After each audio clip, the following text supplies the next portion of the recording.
ค่าหมายสงค่ะหมายสงกูก็กูก้นค่ะเนาะในใครมาลัดลอยการเมืองในเมืองไต้อิดอีค่ะเนาะการเมืองในเมืองไต้อิดอีย่านหางใดมาลัดเนี่ยอันข้าก็ปีนเอาภายไทยเขามาลัดเนาะเพราะว่าเอาภายใต้ลัดเนี่ยมันบ่ลองลัดเพย้อนเปิดว่าซึกใต้ในเมืองใต้เนี่ยคำฮักใต้เขาก็เคยใจกินแห้งหลายใต้เอานาทีเฮาตึกเอาขึ้นเมืองจึงใต้ครบ60 ปี70 ปีเนี่ยจากก็จะไหนก็เอาไล่วันกินตายให้เก่าขึ้นคนเมืองใต้ก็เพราะว่ามันเนี่ยเจ้าคืออ่อนเนี่ยมาเหี่ยมคนเมืองใต้ตายเนี่ยมีหมู่ละจุ่มละซึกได้เฮาจุ่มละหัดลัดหัดตรงหนึ่งลัดเนี่ยครับเนาะก็นั่นแหละค่าเดียวอันตีภายไทยเขาว่าหังไต้นั่นค่ะนะ2 ชิป2 วิดีโอค่าถ่อมยากค่าหยุ่มอย่ามาไปนอนในเมืองไต้อันมาอยู่เมืองไทยก็ได้ถ่อมยากก้อยกาคอนได้เพราะไต้ก็ลัดออกในอาศักมันยาวปลูกเมืองไทยเมื่อก่อนดันป้นน้ำปังเป็นอาจารย์ตาสั่งว่าเมื่อถึงปัดหองแล้วก็ตันหึงญาผังรีบเอาญาเผาอ่ะนะอันไทยเขาว่าหังซึกได้ใน2 วิดีโอเนาะเขาว่าดีอัน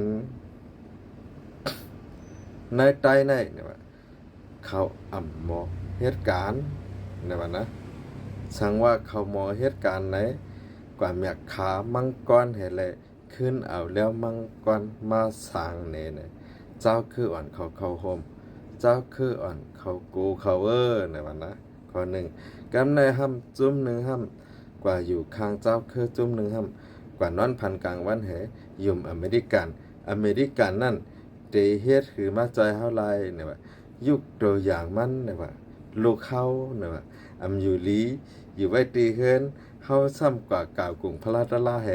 ฮาลูกเขาเขียนมาจ่องมันได้เป็นไรเนี่ยว่าด้วยการสั่งว่าก้อนนึงผู้ว่าลูกเขาอยู่ลีนะมันหอบกว่าตีห้องยาอันจำนั่นนะหมอเขารักษาอะไรนะว่านะในซึกได้ครับภายนึงก็เอาลองอเมริกันว่าภายนึงก็เอานะเจ้าคือว่าเด็กเขาหาเขตได้ก็ห้ำฮัดยกก็เขตก็ห้ำปันเข้าจากว่าเจ้าแน่นอนก็เปิ้นนั่นแหละ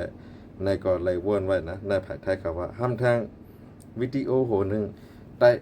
ไทยเขาว่าห้างใต้อันตีว่ามีนั่นใต้มีอันตีใต้มีนั่นว่ามีเนี่ยว่านะพอมาด้วยเปิงแตกมันในใต้หน่อยใต้ในยามมีเมืองหางขอยามมีปืนหางกวยยามมีเหล็กไหลตัวเก่าเนี่ยว่านะยามมีเอกลักษณ์ตัวเก่าเนี่ยว่านะยามมีรองอันเป็นปืนฐานวันเมืองไต้เจอคือไต้เหล็กไหลไต้ปืนภาษาตัวเก่าเนี่ยว่านะไต้มีก็กล่าวว่ามีเนี่ยว่าซ้ำมีลองพร้อมโฮมเนี่ยว่านะลูกเอาตัวแตกมันว่าปัดไตว่าปัดเหนือใครให้หนังลินจับเขามาจับกันเนี่ยเขาหากันไล่เนี่ยประมาแตกเนื่องกัน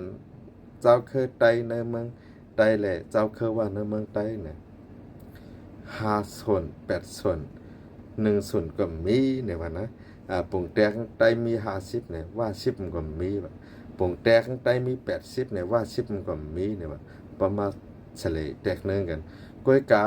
ว่ามีลองพร้อมโฮมว่าไตว่าเหนือเอากันว่านะไตเฮาซ้ำมีลองพร้อมโฮมไตปอดออกปอดซ้ำเอากันว่าเนี่ยว่านะทีไหนเฮาคนอยู่นอกเมืองให้ถ่อมด้วยเนี่ยเฮาข่าวหัวที่ป่องมันจะว่าฮู้ก้อยกะในไตเฮาคาในออกมาลาดจังหนังไทยคอยลาดมือกว่าให้นั่นไล่ในไตเฮาคาในนกดูไปตลอดทั้งเกิดเนี่ยว่าพอไตออกมาลาดให้นั่นนะเขาเอาก็ลาดไล่ว่าเขาเมื่อไผเผาแบดเฮือนปอเฮือนแม่เขาเมื่อขี่เนกเด็กเต่งปอแม่ตั้งเฮือนนะทีนั้นมันลาดไล่จะว่าไตมีตั้งหู้เนาะไตอันมีตั้งหู้ก็ตั้งนำในเจอผู้ใหญ่ก้นหลงไตนะใครเอากวนเฮ็ดไห้เฮ็ดนามายิบกองให้มาเฮ็ดการเมืองเดี๋ยวเลยเอาเขาว่ากวนอันก้นกัดแขนในเมืองใต้นะใครเอาอันอ่อง10 ด้านให้กว่าเฮ็ดนาให้ไหนเนี่ยคนผู้ใหญ่คนหลงใต้นะย่านห่างนะเจออันเขามีป้ายว่นโหดีๆอันอยู่9 ด้าน10 ด้านได้เขา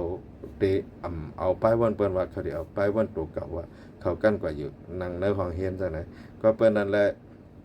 อันเฮาคาอยู่ปีกผ้านอกเมืองเนี่ยก็เฮาคาถ่อมอยู่ด้วยอยู่เปิ้นอันเปิ้นวางเฮาเนี่ยเฮาก็ทัดด้วยอยู่ อันไทยเขาว่าเฮามีอยู่ข้อเดียวก็ไต้เนี่ยหมอเหตุการณ์เพราะหมอเหตุการณ์นะเอาก้นอ่องจั่นเขาในเหขึ้นเมื่อเหตุการณ์เขาขึ้นเย้าก็ก้นอันอยู่จั่นซึกสูงๆนั่นถอยปันไหนก็มันกว่าไรดีเนืองมันดีแตกในคำโหลดไรมาอยู่ห้องเฮียนในเมืองไทยเนี่ยเขาจ้างเอาครูสอนไทยให้กว่าเฮียนปันเขาจ้างเอาครูสอนอเมริกันให้กว่าเฮียนปันเขาเนอห้องเฮียนเขาก็รีเลเซเขาก็ปล่อยลูกเขาเนี่ยว่านะประมาณแตกเนืองในเมืองไทยเขาก็มันนั้นส่งลูกเขากว่าเฮียนยันกงว่าส่งลูกเขากว่าเฮียน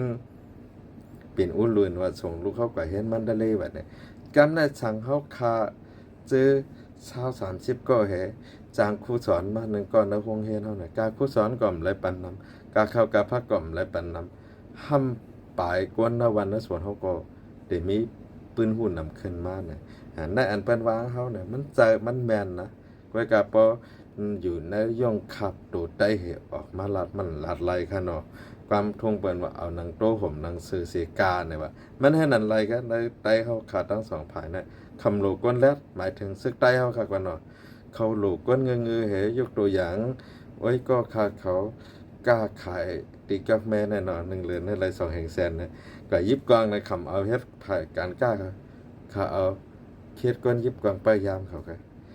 ป้อมจับปีจับน้องเขาน่ะเหตุการณ์ไปมักมีเขาเลยแล้วก็เปิ้นนั่นแหละ